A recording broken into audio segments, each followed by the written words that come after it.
بسم الله الرحمن الرحيم.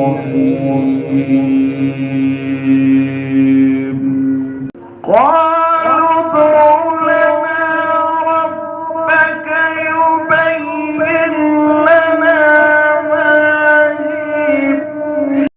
قال إنه يقول إنها بقرة لا فارض ولا بكر عوان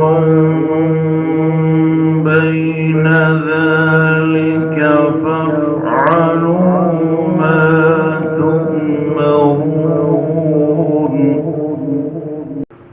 قالوا ادع لنا ربك يبين لنا ما لونها.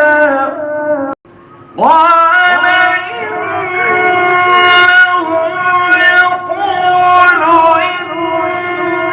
إنها بقرة صفراء فاقع لونها تسر الناظرين.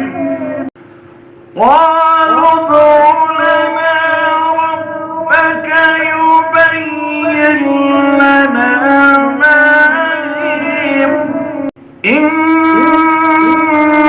البقرة شابه علينا وإنا إن شاء الله لمهتدون.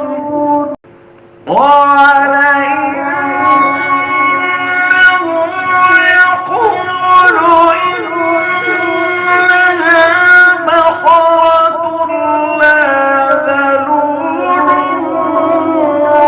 تثير الأرض ولا تسقي الحرث مسلمة لا شية فيها. قالوا الآن جئت بالحق فذبحوها وما